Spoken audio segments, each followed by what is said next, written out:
నమస్కారం, మా తెలంగాణ న్యూస్ కి స్వాగతం. హెడ్లైన్ చూద్దాం.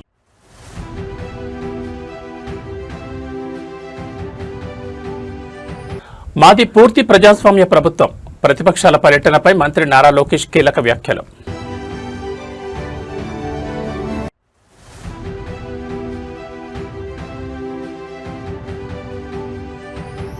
ఆక్వా రంగానికి మెరికల్ లేని విద్యుత్ సబ్సిడీ 1175 కోట్ల భారీ నిధులు విడుదల చేసిన ప్రభుత్వం.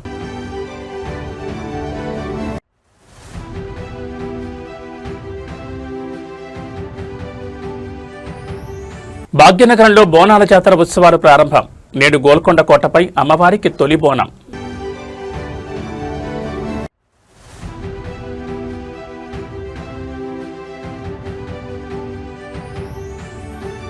హైదరాబాద్లో గ్లోబల్ దౌత్య సంబరం. ప్రతిష్టాత్మక బ్రిక్స్ మంత్రుల సదస్సు ప్రారంభం. ఇక డీటెయిల్స్ చూస్తే ఆంధ్రప్రదేశ్ రాజకీయాల్లో నాయకుల మధ్య పర్యటనల పర్మిషన్లు మరియు ప్రజాస్వామ్య వెలుపలపై సరికొత్త రగడ మొదలైంది. గత ప్రభుత్వ హయాంలో విపక్ష నేతలను ఇళ్లకే పరిమితం చేస్తూ హౌస్ అరెస్టులు చేసిన సంస్కృతికి భిన్నంగా తమది పూర్తి ప్రజాస్వామ్య ప్రభుత్వం అని మంత్రి నారా లోకేష్ స్పష్టం చేశారు. వైఎస్ జగన్మోహన్ రెడ్డి పర్యటనలను ఉద్దేశించి మాట్లాడుతూ తాము ప్రతిపక్ష నేతలకు హెలికాప్టర్ వేసుకుని తిరిగేందుకు కూడా పర్మిషన్లు ఇచ్చామని, అయితే పర్యటనల నెపంతో రాష్ట్రంలో శాంతి భద్రతలకు విఘాతం కలిగిస్తే మాత్రం చట్టం తన పని తాను చేసుకుపోతుందని, ఎవరిని వదిలేదని కఠిన హెచ్చరికలు జారీ చేశారు. ఏపీలో శాంతి భద్రతల నిర్వహణపై ప్రభుత్వం అత్యంత కఠినంగా వ్యవహరిస్తోంది. గతంలో తమ నాయకుల పర్యటనల సమయంలో పోలీసుల ఆంక్షలు ఏ విధంగా ఉండేవో గుర్తు చేస్తూ ప్రస్తుత ప్రజాస్వామ్య పాలనలో ప్రతిపక్షాలకు కల్పిస్తున్న స్వేచ్ఛను మంత్రి లోకేష్ ఎత్తి చూపారు. రాష్ట్రంలో శాంతియుత వాతావరణాన్ని కాపాడుకుంటూ రాజకీయ విమర్శలు, ప్రతి విమర్శల మధ్య ప్రజాస్వామ్య హక్కులకు భంగం కలగకుండా చూస్తూ శాంతి భద్రత పరిరక్షణ కోసం క్షేత్రస్థాయిలో పోలీసు యంత్రాంగం పడ్డ కష్టాన్ని గౌరవించాలని, ఆందోళన పేరుతో ఉద్రిక్తతలు సృష్టిస్తే ఊరుకునేది లేదని తేల్చి చెప్పారు. ఈ తాజా వ్యాఖ్యలతో అటు వైఎస్ఆర్ కాంగ్రెస్, ఇటు తెలుగుదేశం శ్రేణుల మధ్య డిజిటల్ ప్లాట్ఫామ్స్ పై #వార్ పీక్స్ కు చేరింది.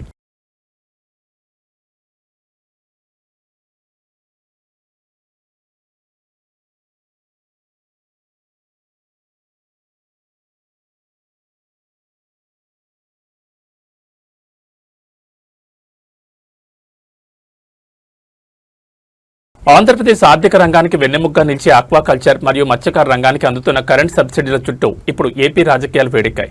గత వైఎస్ఆర్ కాంగ్రెస్ ప్రభుత్వం విధించిన కఠిన నిబంధనల వల్ల ఆక్వా రైతులు ఎదుర్కొన్న కష్టాలను ప్రస్తావిస్తూ వ్యవసాయ మంత్రి అచ్చెన్నాయుడు తీవ్రస్థాయిలో ధ్వజమెత్తారు. గతంలో చంద్రబాబు నాయుడు ఆక్వా రంగాన్ని ఆదుకునేందుకు యూనిట్ విద్యుత్ను ₹2కి అందించిన విషయాన్ని గుర్తు చేసిన ఆయన, ప్రస్తుతం తమ ప్రభుత్వం ఎలాంటి మెలికలు లేకుండా 1175 కోట్ల భారీ సబ్సిడీని విడుదల చేసిందని ప్రకటించారు. ఈ క్రమంలోనే విపక్ష నేత జగన్మోహన్ రెడ్డి చేసిన విమర్శలపై కౌంటర్ ఇచ్చారు. రాష్ట్రంలో కోస్తా జిల్లాలో లక్షలాది ఎకరాల్లో సాగుతున్న రొయ్యల, చేపల చెరువులకు కరెంటు ఛార్జీల భారం తగ్గించేందుకు ప్రభుత్వం ప్రాధాన్యమిస్తోంది. గత ప్రభుత్వ హయాంలో ఆక్వాజోన్ పరిమితులు మరియు ఇతర సాంకేతిక కండిషన్ల పేరుతో సబ్సిడీలను నిలిపివేసి రైతులను నట్టేటముంచారని మంత్రి అచ్చెన్నాయుడు ఆరోపించారు. కరెంటు బిల్లుల భారం మోయలేక ఫీడ్ ధరలు పెరిగిపోయి సకాలంలో ప్రభుత్వం సబ్సిడీలు అందక చెరువులను ఎండబెట్టే పరిస్థితి చేరుకుని క్షేత్రస్థాయిలో ఆక్వా రైతాంగం పడ్డ కష్టాన్ని అధిగమించేలా ప్రస్తుత ప్రభుత్వం చర్యలు చేపట్టిందని స్పష్టం చేశారు.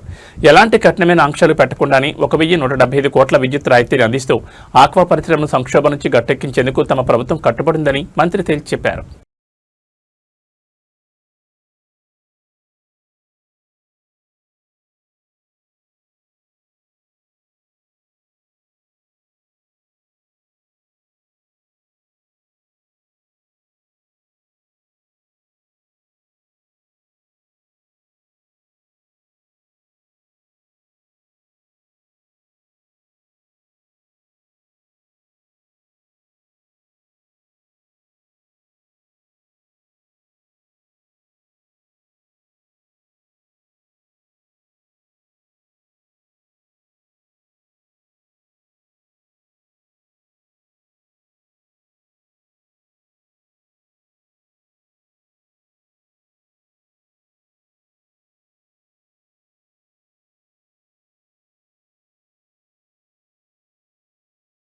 తెలంగాణ ఆత్మగౌరవానికి, భక్తి సంప్రదాయాలకు నిలువుటద్దలా నిలిచే చారిత్రాత్మక ఆషాఢమాస బోనాల ఉత్సవాలకు భాగ్యనగరం ముస్తాబైంది.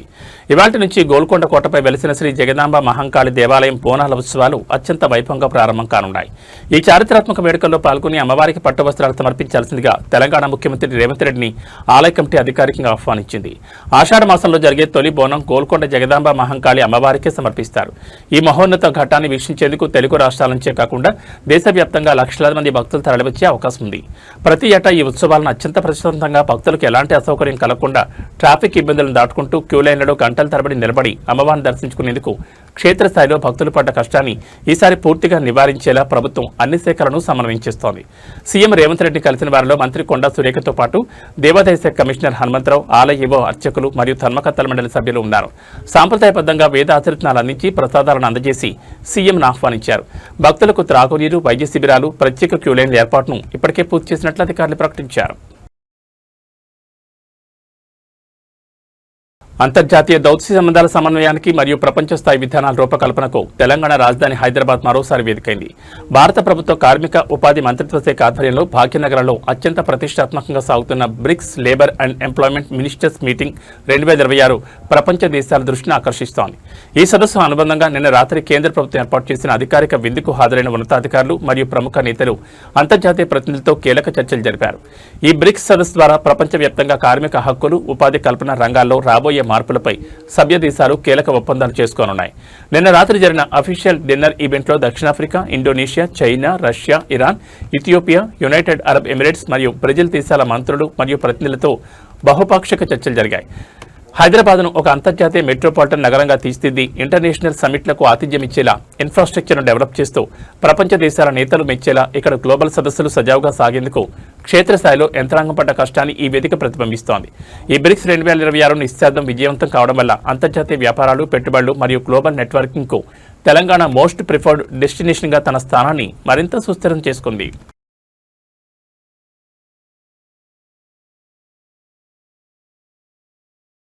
భారతదేశ ఆధ్యాత్మిక రాజధాని ప్రధానమంత్రి నరేంద్ర మోడీ నియోజకవర్గమైన వారణాసి ఇన్ఫ్రాస్ట్రక్చర్ చరిత్రలో సరికొత్త అధ్యాయం ప్రారంభం కాబోతోంది. కాశీలో టూరిజం, అర్బన్ డెవలప్మెంట్ను ప్రపంచ స్థాయి ప్రమాణాలతో తీర్చిదిద్దేందుకు కేంద్ర ప్రభుత్వం సంచలన నిర్ణయం తీసుకుంది. పవిత్ర కాశీ నగరంలో ట్రాఫిక్ రద్దీని పూర్తిగా నివారిస్తూ 25,000 కోట్ల భారీ బడ్జెట్తో గంగా, వరుణ కారిడార్ల నిర్మాణానికి కేంద్రం గ్రీన్ సిగ్నల్ ఇచ్చింది. కాశీ విశ్వనాథుని దర్శించుకునేందుకు ఏటా దాదాపు 15 కోట్ల మందికి పైగా భక్తులు దేశ విదేశాల నుంచి వారణాసికి తరలివస్తున్నారు. ఈ భారీ టూరిజం రద్దీని తట్టుకునేలా 2 మెగా రహదారులను డిజైన్ చేశారు. ఏటా కోట్ల సంఖ్యలో భక్తులు తరలివస్తున్న తరుణంలో వారణాసిలోని ఇరుకైన వీధుల్లో ట్రాఫిక్ జామ్లలో చిక్కుకుంటూ గంటల తరబడి ప్రయాణ సమయాన్ని కోల్పోతూ క్యూలైన్ల వైపు వెళ్లేందుకు క్షేత్రస్థాయిలో దేశవ్యాప్త భక్తులు, స్థానిక ప్రజలు పడ్డ కష్టాన్ని శాశ్వతంగా తొలగించాలని ఈ కారిడార్లను నిర్మిస్తున్నారు. ఇందులో మొదటిదైన 46 కిలోమీటర్ల Ganga elevated corridor Varanasi ring రోడ్ను నేరుగా NH-19 కలుపుతుంది. అలాగే 43.2 కిలోమీటర్ల పొడవుతో నిర్మించే వరుణ కారిడార్ నేరుగా NH-31తో అనుసంధానం కానుంది. దీనివల్ల నగరంలోకి రాకుండానే జాతీయ రహదారుల ద్వారా సుదూర ప్రాంతాల భక్తులు కాశీకి చేరుకోవచ్చు. వారణాసిలో గంగా, వరుణ కారిడార్ల నిర్మాణం పూర్తయితే అది కేవలం ఉత్తరప్రదేశ్ రవాణా వ్యవస్థనే కాకుండా భారతదేశ ఆధ్యాత్మిక పర్యాటక రంగాన్ని గ్లోబల్ లెవెల్కు తీసుకెళ్తుంది. విశాఖపట్నం బ్లూ ఎకానమీ మరియు మత్స్యకారుల జీవన భద్రతపై ఆందోళన రేకెత్తిస్తూ తీర ప్రాంతాల్లో మరో ఘోర ప్రమాదం చోటు చేసుకుంది. వైజాగ్ ఫిషింగ్ హార్బర్ సమీపంలో వేటకు వెళ్లిన 7 మత్స్యకారుల బోటు సముద్రంలో ప్రమాదానికి గురైంది. ఈ ప్రమాదంలో బోట్లోని 2 మత్స్యకారులు తీవ్రంగా గాయపడగా తోటి వేటగాళ్లు అత్యంత సాహసోపేతంగా స్పందించి వారిని రక్షించి తీరానికి చేర్చారు. ప్రస్తుతం బాధితులు ఆసుపత్రిలో అత్యవసర చికిత్స పొందుతున్నారు. హార్బర్ నుండి వేటకు బయలుదేరిన కొద్దిసేపటికే సాంకేతిక లోపం లేదా సముద్రపు అలల తీవ్రత కారణంగా బోటు ఒక్కసారిగా ప్రమాదానికి గురైనట్లు ప్రాథమిక సమాచారం అందుతోంది. బోట్లోని 7 మత్స్యకారులు నీటిలో మునిగిపోయే పరిస్థితి రాక సమీపంలోనే ఉన్న ఇతర బోట్ల మత్స్యకారులు సకాలంలో స్పందించి రెస్క్యూ ఆపరేషన్ చేపట్టారు. ప్రాణాలను అరచేతిలో పెట్టుకుని రెక్కాడితే గాని డొక్కాడిన బతుకులతో ప్రతిరోజు సముద్ర పాలలపై వేటకు వెళుతూ ఇలాంటి ఆకస్మిక ప్రమాదాలు జరిగి ప్రాణాపాయ స్థితిలో ఆసుపత్రి పాలు కావడంతో క్షేత్రస్థాయిలో మత్స్యకార కుటుంబాలు పడ్డ కష్టాన్ని అధిగమించేలా మత్స్యశాఖ తక్షణ సహాయక చర్యలు ప్రకటించాలని స్థానిక సంఘాలు డిమాండ్ చేస్తున్నాయి. హార్బర్ పరిధిలో పదే జరుగుతున్న ఈ ప్రమాదాలపై మెరైన్ పోలీసులు విచారణ ప్రారంభించారు. బోట్ల సామర్థ్యం మరియు రక్షణ కవచాల నాణ్యతను సమీక్షించాల్సిన అవసరం ఉందని స్పష్టం చేస్తున్నారు.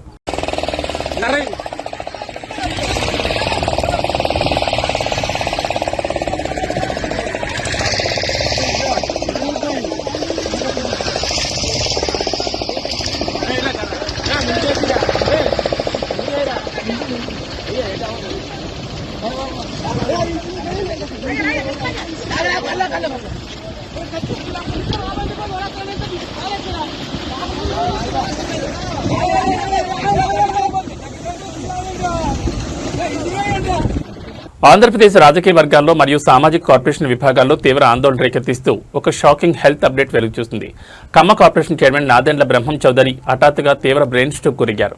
అకస్మాత్తుగా అస్వస్థతకు గురైన ఆయనను కుటుంబ సభ్యులు తక్షణమే మణిపాల్ ఆసుపత్రికి తరలించారు. పరిస్థితి అత్యంత విషమంగా మారడంతో వైద్యులు ఆయనకు అత్యవసరంగా బ్రెయిన్ సర్జరీ పూర్తి చేశారు. నాదెండ్ల బ్రహ్మం చౌదరికి స్ట్రోక్ వచ్చిన వెంటనే ఆసుపత్రికి చేర్చడం వల్ల మణిపాల్ వైద్య బృందం సకాలంలో స్పందించి అత్యంత సంక్లిష్టమైన బ్రెయిన్ సర్జరీని విజయవంతంగా పూర్తి చేశారు. ప్రస్తుతం ఆయనను ఐసీయూ అబ్జర్వేషన్లో ఉంచి పారామీటర్లను నిరంతరం పర్యవేక్షిస్తున్నారు. ఇటీవల TDP fire brand social media activist Gautami శ్వేతను వివాహం చేసుకుని కొత్త జీవితాన్ని ప్రారంభించిన తరుణంలో హఠాత్తుగా ఈ మహమ్మారి స్ట్రోక్ బారిన పడడంతో అటు కుటుంబ సభ్యులు ఇటు కార్పొరేషన్ బాధ్యతల నిర్వహణలో క్షేత్రస్థాయిలో బ్రహ్మం చౌదరి అనుచర శ్రేణులు పడ్డ కష్టాన్ని అధిగమించి ఆయన పూర్తి ఆరోగ్యంతో తిరిగి రావాలని బంధుమిత్రులు ఆకాంక్షిస్తున్నారు. తెలుగుదేశం పార్టీ అగ్ర నాయకత్వం సైతం మణిపాల్ ఆసుపత్రి వైద్యులతో నిరంతరం సంప్రదింపులు జరుపుతూ మెరుగైన వైద్య సేవలు అందేలా పర్యవేక్షిస్తోంది. హైదరాబాద్ నగరంలోని విద్యా సంస్థల పర్యవేక్షణ మరియు సిలబస్ గైడ్లైన్స్ పై తీవ్ర ప్రశ్నలు రేకెత్తిస్తూ సైదాబాద్ ప్రాంతంలో ఒక సంచలన ఘటన వెలుగు చూసింది. ఒక ప్రైవేట్ పాఠశాలలో 2వ తరగతి చదువుతున్న చిన్నారి హోంవర్క్ డైరీలో నిర్దిష్ట మతపరమైన కల్మా మరియు సూరహ్ ఫాతిహాలను రాయాలని వాటిని పఠించాలని పాఠశాల సిబ్బంది నిర్దేశించినట్లు తల్లిదండ్రులు సంచలన ఆరోపణ చేశారు. ఈ హోంవర్క్ వివాదంపై స్కూల్ యాజమాన్యాన్ని నిలదీసేందుకు పెద్ద ఎత్తున తరలివచ్చిన తల్లిదండ్రులతో పాఠశాల ప్రాంగణం రణరంగంగా మారింది. ఇరు వర్గాల మధ్య జరిగిన తీవ్ర వాగ్వాదానికి సంబంధించిన వీడియోలు ఇప్పుడు సోషల్ మీడియా ప్లాట్ఫామ్స్ లో తెగ వైరల్ అవుతున్నాయి. ప్రైవేట్ పాఠశాలలో అకాడమిక్ క్యాలెండర్ మరియు సిలబస్ బుక్స్ వెలువల విద్యార్థులపై ఇలాంటి మతపరమైన అంశాలను రుద్దడంపై చట్టపరమైన నిబంధనలు కఠినంగా ఉన్నాయి. సైదాబాద్ స్కూల్ ఘటనలో డైరీ ఆధారాలను బయటపెట్టిన తల్లిదండ్రులు బాధ్యులను ఉపాధ్యాయులను మరియు ప్రిన్సిపల్ను తక్షణమే సస్పెండ్ చేయాలని డిమాండ్ చేస్తున్నారు. ఎంతో నమ్మకంతో భారీగా ఫీజులు చెల్లించి పిల్లలను మంచి చదువుల కోసం ప్రైవేట్ స్కూళ్లకు పంపితే అక్కడ చదువు పక్కన పెట్టి లేనిపోని వివాదాల్లోకి చిన్నపిల్లలను లాగుతున్న పాఠశాలల తీరుతో క్షేత్రస్థాయిలో తల్లిదండ్రులు పడ్డ కష్టాన్ని ముగించేలా విద్యాశాఖ ఉన్నతాధికారులు జోక్యం చేసుకోవాలని స్థానికులు కోరుతున్నారు. ఈ వివాదంపై సైదాబాద్ లోకల్ పోలీసులు కూడా నిఘా పెట్టారు. పాఠశాల క్యాంపస్లో శాంతి భద్రతల సమస్య తలెత్తకుండా ముందస్తు చర్యలు చేపట్టారు. అయితే ఈ ఆరోపణలపై స్కూల్ మేనేజ్మెంట్ నుంచి ఇంకా ఎలాంటి అధికారిక స్పందన లేదా ప్రెస్ నోట్ విడుదల కాలేదు. నా పేరు సుప్రియా గౌడ్. మా నెఫ్యూ అంటే మా అక్క వాళ్ళ బాబు స్కూల్ నుంచి నేను పికప్ చేసుకోవడానికి వెళ్ళినుండే అనమాట. స్కూల్కి వచ్చిండో ఇంట్లో కూర్చుండో డైరీ చూపించిండో హోంవర్క్ చేయాలని చెప్పేసి. డైరీ చూపిస్తే ఇక్కడ ఏదో రాస్తుందని చూపిస్తే చూస్తే రీడ్ 1,2 కల్మా ఇంకా రీడ్ ఫతే అని చెప్పేసి కొన్ని ఉన్నాయన్నమాట డైరీలో. నాకు అర్థమైతలే అసలు ఒక అబ్బాయికి 6 ఇయర్స్ బాబు 2nd క్లాస్ బాబుకి ఈ ప్రాక్టీసెస్ అంది ఎందుకు చేపిస్తున్నారు మీరు? స్కూల్ అంటే క్వాలిటీ ఆఫ్ ఎడ్యుకేషన్ ఇవ్వాలి. రిలీజియస్ ఆస్పెక్ట్స్లో అసలు స్కూల్కి ఏ టైప్ ఆఫ్ ఇది కనెక్షన్ లేదు. If you are giving education just give that. మీరు ఇండైరెక్ట్గా ఇట్లా ప్రాక్టీసెస్ చేసి మేము కావాలని రాయలేదు, మేము బై మిస్టేక్ రాసినామంటే ఎంతవరకు తీసుకుంటాం? ఆల్రెడీ ఫస్ట్ ఒకసారి రాసిర్రు, రీడ్ 1,2 కల్మా అని రాసిర్రు, అది స్ట్రైక్ ఆఫ్ చేసిర్రు. ఓకే పర్లేదు, నేను చూడలేదు, నేను అది వదిలేసిన. ఇప్పుడు ఈ రోజు కూడా రాసి ఫతే చదివియండి, అదేదో సబ్జెక్ట్, ఆ పేరు నాకు కూడా తెలీదు, ఆ సబ్జెక్ట్ పేరు వేసి రాసి ఫతే చదవండి అని చెప్పి రాస్తున్నారు. అసలు వాడి ఏజ్ ఏంది, వాడి రిలీజన్ ఏంది అంటే అదొక టైప్ ఆఫ్ బ్రెయిన్ వాష్ లాగానే ఫీల్ అయినా. నేను వెళ్ళి అడిగితే ఆ స్కూల్ ప్రిన్సిపల్ ఏమని చెప్తుంది, ఇది ఒక రిలీజియస్ ప్రాక్టీస్, ఇది అందరు స్టూడెంట్స్కి మ్యాండేటరీ అని చెప్తున్నారు. అట్లా mandatory? You are literally forcing things to write. అసలు యాక్చువల్లీ ఇక్కడ చూడండి, ఇక్కడ రాసింది రీడ్ ఇగో డేట్, ఈ రోజుదే ఇక్కడ రాసింది. మళ్ళీ నేను మొత్తం డైరీ మొత్తం చెక్ చేస్తే మళ్ళీ నాకు ఇది ఒకటి కనిపించింది. ఇది ఆల్రెడీ స్ట్రైక్ ఆఫ్ అయిపోయింది. రీడ్ 1,2 కల్మా అని చెప్పేసి ఇట్లా ఇంకా ఎంతమంది పిల్లల బుక్స్లో రాసినారో తెలియదు. ఓకే మీరు అంటారేమో అదొక సబ్జెక్ట్, వీళ్ళకి ఆ సబ్జెక్ట్ ఉంది అంటే ఆ సబ్జెక్ట్ ఏ పిల్లలు అయితే తీసుకున్నారో ఆ పిల్లలందరినీ డైరీ సపరేట్ పెట్టి ఇవ్వండి, వీళ్ళ డైరీ సపరేట్ పెట్టి ఇవ్వండి. ఇక్కడ క్లియర్గా లియాన్స్ కృష్ణ అని పేరు కనిపిస్తుంది. ఎట్లా రాస్తారు? మళ్ళీ ఫస్ట్ అడిగితేనేమో religious practice and it is necessary for all the students అన్నది. సెకండ్ టైం అది ఎవరైతే రాసిర్రో ఆమెనే వచ్చి నేను బై మిస్టేక్ రాసిన అంటారు. అంటే మీరు గడికి పేరు ఇట్లా చేంజ్ చేయడం అసలు కరెక్ట్? అది వాంటెడ్గానే రాసినట్టు నేను పర్సనల్గా ఫీల్ అవుతున్నాను. ఇది ఇంకా ఈ ఒక్క డిపార్ట్మెంట్లోనే అవుతుందా? ఇంకా సక్సెస్ స్కూల్ సైదాబాద్ ఇంకా వేరే బ్రాంచెస్ కూడా ఉన్నాయి, కాలేజెస్ కూడా ఉన్నాయి. ఇంకా వీళ్ళకి అసోసియేట్ అయ్యి మళ్ళీ ఎంతమందితో అట్లా ఎన్ని రాస్తున్నారో మనకు అసలు ఐడియానే లేదు. ఈ రోజు నేను డైరీ చూసినా కాబట్టి రియాక్ట్ అన్నాను. నేను ఒకవేళ డైరీ చేయకపోతే నేను అసలు రియాక్ట్ కూడా కాకపోతుండే. దీనిపైన డెఫినెట్గా authority concern department, educational department ఎవరైతే అథారిటీస్ ఉన్నారో, హైరార్కీ ఉందో, డెఫినెట్గా నేను పాయింట్ రేజ్ చేస్తాను. డెఫినెట్గా నేను స్టాండ్ తీసుకొని మాట్లాడతాను. ఎందుకంటే ఇది అన్యాక్సెప్టబుల్. కొంతమంది పేరెంట్స్ ఏమనుకుంటారు, అది కూడా ఒక సబ్జెక్ట్ ఏమో, అది కూడా చదివించాలేమో, అది కూడా చదివించడం స్టార్ట్ చేస్తారు. When it is not part of their life, then ఎందుకు? ఇది ఒక టైప్ ఆఫ్ బ్రెయిన్ వాష్, ఇది ఒక టైప్ ఆఫ్ ఫోర్స్ చేస్తున్నట్టు, ఇది ఇండైరెక్ట్ యాక్ట్, ఇది ఇండైరెక్ట్గా ఇంపాక్ట్ అవుతుంది ఎవరికైనా. ప్రభుత్వ ఆసుపత్రుల్లో వైద్య సేవలను బలోపేతం చేస్తున్నామని పాలకులు చెప్తున్న మాటలకు క్షేత్రస్థాయి వాస్తవాలకు ఎలాంటి పొంతనం లేదో నిరూపించే అత్యంత దిగ్భ్రాంతికరమైన ఘటన భద్రాద్రి కొత్తగూడెం జిల్లా కేంద్రంలో చోటు చేసుకుంది. మాతా శిశు సంరక్షణ కేంద్రానికి పురిటి నొప్పులతో అల్లాడిపోతూ వచ్చిన ఓ పేద గర్భిణి మహిళను అక్కడ విధుల్లో ఉన్న వైద్యులు సిబ్బంది పూర్తిగా నిర్లక్ష్యం చేశారు. తీవ్ర నొప్పులు భరించలేక కూర్చోవడానికి బెడ్ కూడా దొరకని స్థితిలో ఆసుపత్రిలోనే నిల్చున్న చోటే ఆ తల్లి బిడ్డకు జన్మనిచ్చింది. ఎత్తు నుండి ఒక్కసారిగా కాంక్రీట్ నేలపై పడడంతో ఆ పథకందు తలకు శరీరానికి తీవ్ర గాయాలయ్యాయి. సదరు గర్భిణీ మహిళ ప్రసవ వేదనతో ఆసుపత్రి మెట్లు ఎక్కినప్పటి నుండి డ్యూటీలో ఉన్న సిబ్బంది కనీస అత్యవసర వైద్యం అందించడానికి నిరాకరించినట్లు తోటి రోగులు చెప్తున్నారు. నిల్చున్న చోటే కాన్పు జరిగి పసిబిడ్డ కింద పడి రక్తపు మడుగులో ఉండడం చూసి వార్డులోని ఇతర రోగులు తీవ్ర భయాందోళనకు గురయ్యారు. నవమాతాలు మోసి కన్నబిడ్డను క్షేమంగా చేతిలోకి తీసుకోవాలని ఆశపడి ప్రభుత్వ దవాఖానాకు వస్తే అక్కడ స్ట్రెచ్చర్ కూడా ఇవ్వని సిబ్బంది నిర్లక్ష్యం వల్ల నిల్చున్న చోటే కాన్పు జరిగి బిడ్డ నేలపాలు కావడంతో ఆ కన్నతల్లి క్షేత్రస్థాయిలో పడ్డ కష్టాన్ని చూసి స్థానికులు ఆసుపత్రి మేనేజ్మెంట్ను ముట్టడించారు. ఈ ఘోర ఉదంతంపై సమాచారం అందుకున్న లోకల్ పోలీసులు రంగంలోకి దిగి విచారణ చేపట్టగా అక్కడి వైద్యులు అత్యంత నిర్లక్ష్యపు సమాధానాలిస్తూ తమ తప్పును కప్పిపుచ్చుకునే ప్రయత్నం చేయడం స్థానికంగా మరింత ఆగ్రహాన్ని రేకెత్తించింది.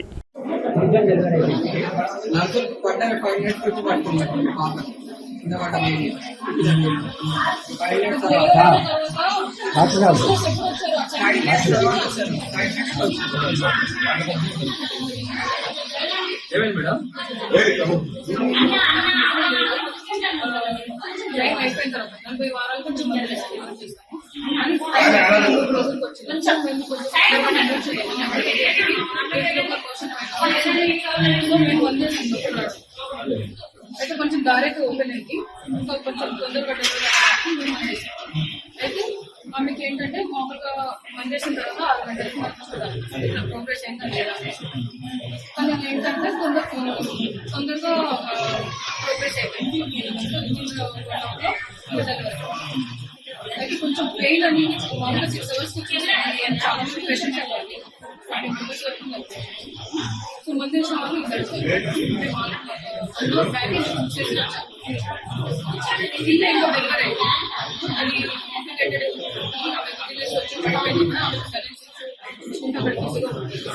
అండ్ సిస్టర్స్ కూడా ఇక్కడ ఎవరు పెయిన్ ఫస్ట్ ఎవరైనా పెయిన్ అంటే మామూలుగా మనం ఎగ్జామినేషన్ చేయాల్సి వస్తుంది.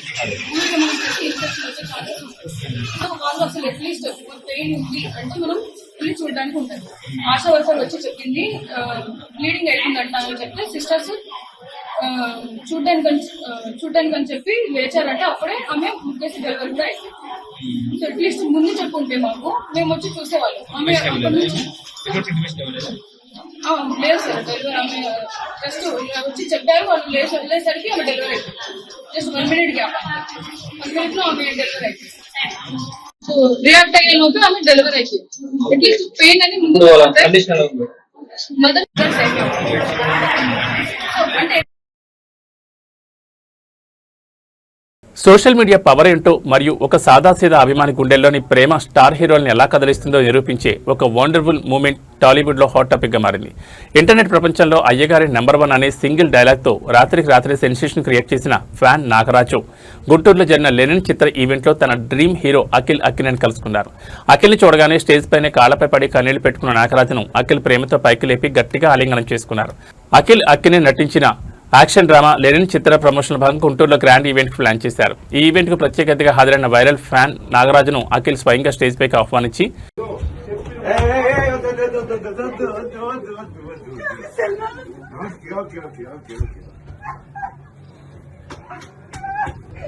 హ్యాపీ కదా హ్యాపీ కదా చూడు మా ఆవిడ కూడా ఉంది. హాయ్ చెప్పు. Okay okay okay okay okay happy కదా హ్యాపీ కదా హ్యాపీ హ్యాపీ నీ వల్లే నాకు అయ్యగారి పేరు వచ్చింది.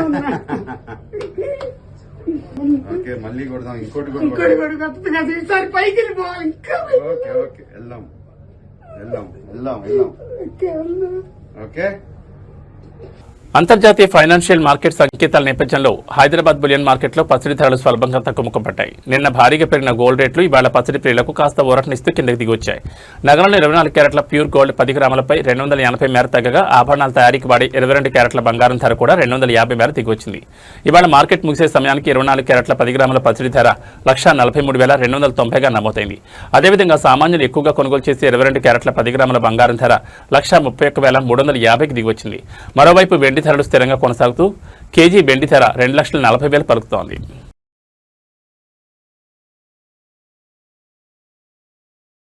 ఆంధ్రప్రదేశ్లో ప్రకృతి ఒకేసారి 2 విభిన్న రూపాలు చూపిస్తోంది. ఒకవైపు ఉత్తర కోస్తాంధ్రాలను వర్షాలు ముంచెత్తడానికి సిద్ధమవుతుంటే మరోవైపు దక్షిణ కోస్తా రాయలసీమ జిల్లాలను ఎండలు నిప్పుల కొలిమిలా మారుస్తున్నాయి. బంగాళాఖాతంలో ఏర్పడిన అల్పపీడనం మరింత బలపడిందని భారత వాతావరణ శాఖ అత్యవసర బులెటిన్ విడుదల చేసింది. ఈ అల్పపీడనం రాబోయే 2-3 రోజుల్లో బెంగాల్ మీదుగా తూర్పు భారతం వైపు పయనించనుండడంతో ఉత్తర కోస్తాలో నేడు రేపు మోస్తరు వర్షాలు కురిసే అవకాశం ఉంది. అయితే రాయలసీమ వాసులకు మాత్రం ఎండల శాఖ తప్పేలా లేదు. ఈ అల్పపీడనం మరియు ఉపరితల ఆవర్తనం కారణంగా స్తంభించిపోయిన రుతుపవనాల్లో తిరిగి కదలికొచ్చే అవకాశం ఉందని అధికారులు అంచనా వేస్తున్నారు. ఉత్తర కోస్తా జిల్లాలోని లోతట్టు ప్రాంతాల ప్రజలు అప్రమత్తంగా ఉండాలని హెచ్చరించారు. గత కొన్ని వారాలుగా ఎండల తీవ్రతతో అల్లాడిపోతూ పంటలు ఎండిపోకుండా కాపాడుకునేందుకు మరియు తాగునీటి ఎద్దడిని తట్టుకునేందుకు క్షేత్రస్థాయిలో రైతాంగం సామాన్య ప్రజలు పడ్డ కష్టాన్ని వాతావరణంలో వస్తున్న ఈ మార్పులు కొంతవరకు ప్రభావితం చేయనున్నాయి. అయితే వర్షాలు కేవలం ఉత్తర కోస్తాకే పరిమితం కావడం వల్ల రాయలసీమ మరియు దక్షిణ కోస్తా ప్రాంతాల్లో రాబోయే 6-7 రోజుల పాటు ఎండల తీవ్రత గరిష్ట స్థాయిలోనే కొనసాగుతుందని ప్రజలు మధ్యాహ్నం వేళలో బయటకు రావద్దని వాతావరణ కేంద్రం స్పష్టం చేసింది.